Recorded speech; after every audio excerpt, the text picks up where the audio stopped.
Thanks, everyone. My name is Will Hanke with Red Canoe Media. Today we're going to talk about 7 things you need to know about SEO in 2015. First of all, I wanted to go through a couple things that SEO is not in 2015. First of all, if you're still doing something called keyword stuffing or putting certain keywords in certain places or creating content around that, probably not a great idea anymore. Here's an example that's maybe a little bit drastic, but there's definitely business owners who think that they still need to do this or put certain keywords in certain places. Now, I'm not saying keywords are not important, obviously they are, but definitely putting them, having a mindset of writing around a keyword nowadays is probably not a good idea. To the point that when I have writers on staff that write certain pieces of content for me, nowadays I will not give them a keyword. If I give them a keyword, they're going to write content that's a little bit skewed versus just giving them a topic and saying, hey, write about this topic. And we'll talk a little bit more about why in a couple minutes here. Another thing, mass directory submissions. There's still a lot of services out there that say we'll submit your website to thousands of directories for $29 or something like that. Save your $29. Most of the directories that are not human edited are ignored by Google. Some of those are even de-indexed, so Google is not even scraping them at all or putting them in their index. So definitely not worth wasting your time on that. The only caveat to that is the purple one there, is that there are still some good directories in the area that you should submit to. Local business directories that are human edited, chambers, things like that. Those are good places to still submit your business to. But just doing it en masse, not a great idea. Also, press releases. Press releases used to be a great way to build links. You could put a press release out about some silly nonsense and put a couple keyword links in the bottom of that, and those links would be counted. Google would be all happy about that. Not really the case anymore. So don't put out a press release unless you actually have news that is worthy of a press release. And certainly don't pay for any sort of press release services if it's not something worth spreading. I knew that was going to happen. It's going to bounce. So basically, no more tricking the system. Did everybody see my little seatbelt there? Like that? No more tricking the system. The days of doing the keyword stuffing and all these little tricks that you could do to trick the search engines. People still ask me today about, can I put words at the bottom of the page in white with a white background? No, you can't do that. The search engines are smart enough to know that those content is there. So no more tricking the system. No sense in trying to come up with ideas that's going to get you to the top of the search engines. And I'll tell you why in a minute. So the 7 strategies that will work in 2015, the first one is directly tied to that, which is real helpful content. How many people hear this over and over, that content is king? You got to create content. It's definitely true. Without content, the search engines don't know what your website is about. And without helpful content, the visitors are not going to stay around long. If it's not helping them, if they're doing some sort of research or even looking to buy a product, if there's not a lot of good content out there, then they're probably just going to go somewhere else. Google actually has something now called time to long click. And what that is, time to long click is what they're calling, or what SEO geeks are calling it. I don't know if Google actually has a word for it. What that is if you go to Google and you type in blue widgets, you go to that first result, you don't see what you want, you hit that back button. When you come back to Google, Google's watching that. So then you go on to that second result. You look at that, you come back again. Google's watching that you came back that second time. Then you go to the third result and you stay there, or you're there longer than a minute, or you don't come back for that specific search. Google's watching those sort of things and understanding that, okay, whatever result number 3 is, that person probably found what they wanted. So they're calling that a long click. Now there are ways around that. One of the best ways is to put video on your site, some sort of video, which is great content. It makes the person stay there and watch it longer than whatever they're considering to be a bounce. So great way to add content to your website. Content doesn't always just mean words. The other thing is semantic indexing. Has anybody heard of this besides Adam? So if you have a blog about pasta, who doesn't love pasta? If you have a blog about pasta, then the search engines are going to expect to see words like fork and noodle and sauce and meatball. They're starting to understand the relationship of words, not necessarily all the keywords like the cigar thing in a row, but how those words work together, and they're using that to determine how valuable that content is. They're learning. Here's a search for Mike Matheny. If you see over here, you probably can't see it, but the first result is MikeMatheny.com. Second result is his Wikipedia page. Third result is BaseballReference.com, so it talks all about him. But over on the right, we have some really cool things. We have some pictures of him. We have a quick little blurb about who he is, which, by the way, is from Wikipedia, so they pulled that from there.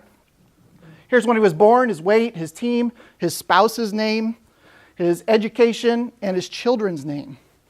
So they're really starting to learn a lot about people, and not necessarily just people, but how things relate to each other. The other cool thing is people also searched for, and then down there you got Yachty, Adam Wainwright, Michael Waka, etc. So they're really starting to understand how things all work together. Now, the biggest part of content is the four-letter word blog. Who's heard this and called it a four-letter word more than once, right? People in my industry, that's one thing that we really have a tough time getting small business owners to do is build content or write some sort of a content. Typically, we put that into a blog or an article repository, I guess you could call it. But definitely worth. Do you have a question? Yeah, I do. Yeah, go ahead. You talked about one of the ways to keep people on the site is to add video content. Add video, yeah. Do you have a section in your website that has video content, but it takes them to YouTube as the link? Is it going to take them away then, as far as the time on your site? No, if you do video, you should upload it to YouTube or Vimeo or Wistia, something like that, but then embed those videos on your website. That does a couple things. It doesn't cost you the bandwidth to show those videos, and it keeps the people on your website as well. And YouTube is the number 2 search engine, so you definitely want to put your videos up there to take advantage of that traffic as well. Okay, number 2, consistent content. So now I got you to write something. Now I need you to write it all the time, or at least on a regular basis. Clients ask me, what is the right way to write content, or how often should I do it? And my answer is as often as you can. I mean, if you could put up a good piece of content every day, that'd be awesome. Now, for most people, are you guys busy running a business? So it's probably a little bit difficult to write content every single day. So if that's the case, try for 2 articles a month. That's 1 every 2 weeks. If you could do that, you can start to teach the search engines that every 2 weeks there's going to be something new on this website. This is not a stale website.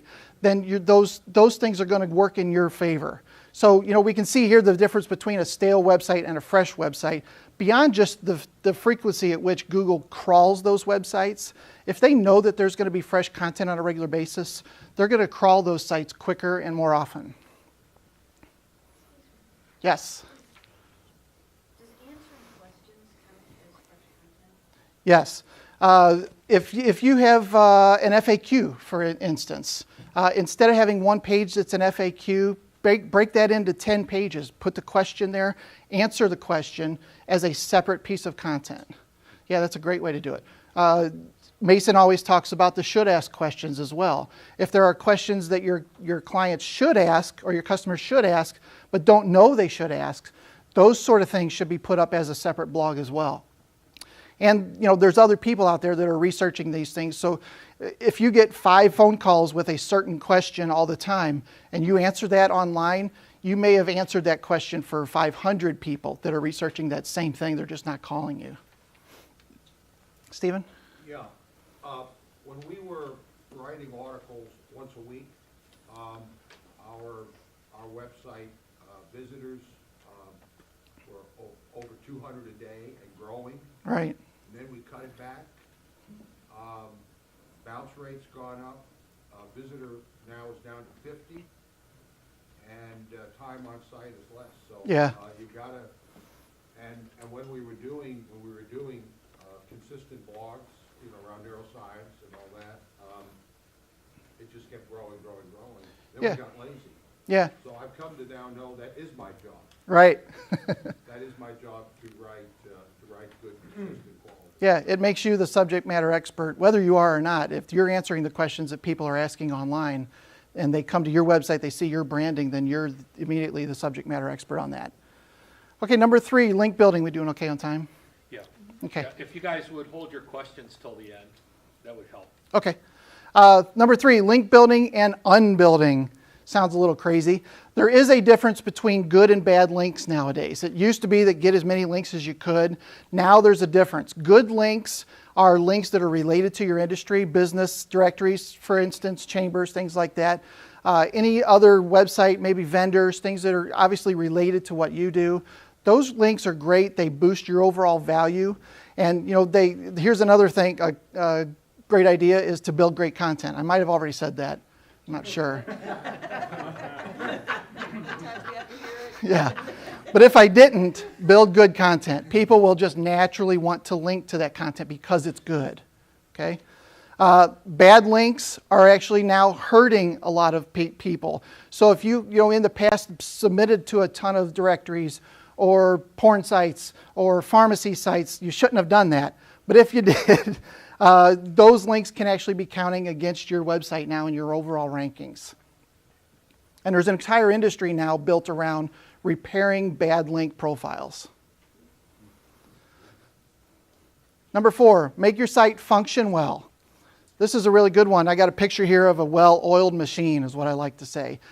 Just make your site function well. Make sure that there's certain things in the right places, calls to actions. Make sure that it has a great looking design. If it still looks like GeoCities from 1992, then it's probably time to upgrade to something that looks a little nice. Anybody remember GeoCities? A couple people? Good. That's how I started. Also a fast site. If your site loads quickly, that is going to help you get a little bit boost in the rankings. Google has a tool called the Google PageSpeed tool. Wow, they really thought long and hard about that.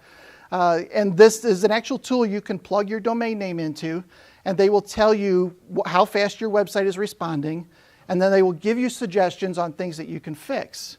There's also a tab there now on this page for mobile, which is pretty cool.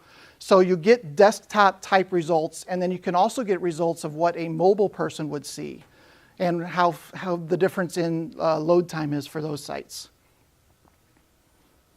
And by the way, I'll put all these slides up on SlideShare, and I'll send that to Bill, so if you guys are trying to scribble this down real quick. Speaking of mobile, number 5, make sure your site is mobile friendly. How many people know they have a mobile friendly site? Okay, maybe about half. Good, good. You can use something called a responsive theme, which basically reformats the page depending on how wide the person's screen is. So you can see here, if they're on a tablet, it scrunches it a little bit. If they're on a mobile phone of some sort, it really scrunches it down, changes the way the navigation looks, but it's still easy to see, still easy to get through. Definitely worth using a responsive theme. If you can't afford to do a redesign on your website and get something that's responsive, there is a service called Duda Mobile, D-U-D-A, mobile.com, and they will actually they will take your website, construct a mobile version of that website, and then you can redirect any mobile traffic to that. And I think it's maybe $9 a month or something like that. It also affects e-commerce. It's not easy to buy something on a little phone. So if you're trying to cram your entire e-commerce website into a non-responsive theme, there's going to be scrolling side to side. It's going to be a mess. So definitely worth having a responsive theme if you have an e-commerce type website. Okay, number 6 for Karen, interact with the social world. Definitely worth getting into social media. My recommendation for this is use the social media platform where your customers are at.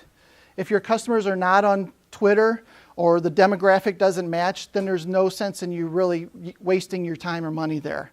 The other thing that I'd like to say about social is it's very important to start making your interaction with your website a little easier. And I don't know if you can see this. It's for a website called Big Marker.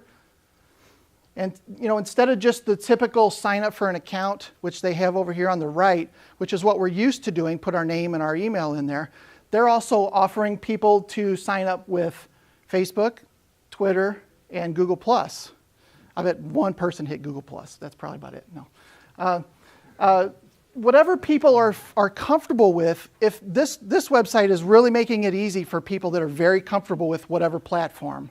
Oh man, I'm really comfortable using Facebook. I can click there and sign up for this website. They'll pull in all my information. I don't have to do anything else. I don't have to fill out a form, anything like that. So making that interaction a little easier through the various social networks will increase your overall usability for that site. And finally, number 7, trusted. Make sure that your website it looks like it's a trusted source. And some of the best ways to do that is with trust logos. The BBB, if you're in that. If you have a secure website, make sure that you use some sort of like a VeriSign thing down here at the corner. Anything that you can do that looks like trust signals. Another thing I didn't put on here, if you've done work with some bigger brands, then that might be worth putting in the footer or something like that. We've worked with these companies. Those sort of things, if they're recognizable brands, then people will feel more comfortable doing business with you because of that. Good reviews across multiple sites.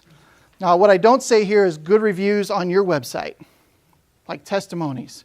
Anybody can make up a testimonial. You can type one up, stick it on your website, and it'll sound great. Google doesn't really look at those, and they certainly don't count those in the overall ranking process.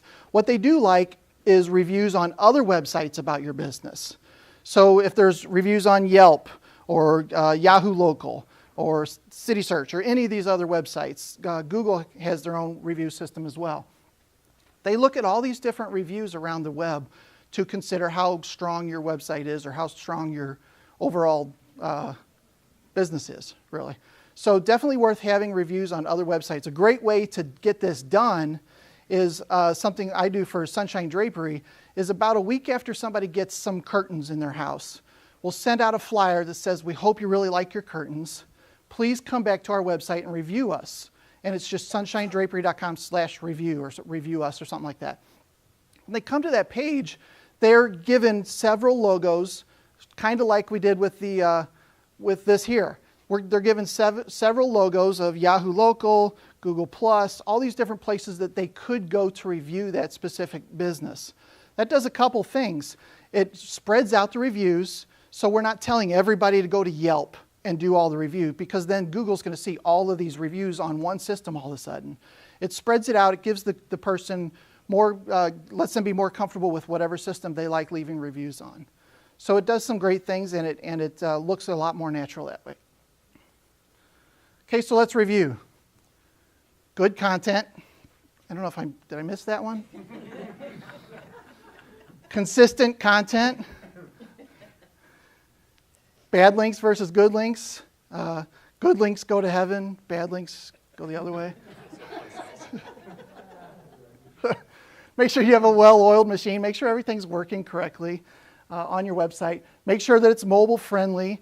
This is pretty important. A lot of my clients are getting towards the 40 and 50% range in the amount of people that are accessing their site via mobile.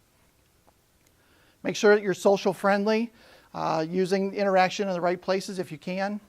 And trust signals. Make sure that you use the trust signals on your site whenever you have them available. I mentioned chambers earlier. This is another great place to use a chamber symbol as well. If everything works well, this will be your website. Traffic jam, right? Is this what everybody wants? Pretty much, right? But you want it with the right traffic, which is the most important thing. Anybody can get traffic, but getting the right traffic because you've attracted the right kind of people is the great way to go. Okay, any questions? Tom. Will, on blogs that we built, we still see a lot of comment spam Okay. The folks who are just filling the comments with garbage and then links to Right. buy our Nikes, buy our this, buy our that. Right. Are those just people who haven't gotten the memo? Or, you know, what are they trying to do, and is it no longer working? It's no longer working. Most likely those are some sort of SEO services that are selling. We can get you, kind of like the directory submissions, we can get you thousands of links in a very short time. And it's probably all automated. It's probably not somebody actually coming to your website. It's a completely automated service. And yeah, just trash all of those. Okay, questions? Okay. Great job.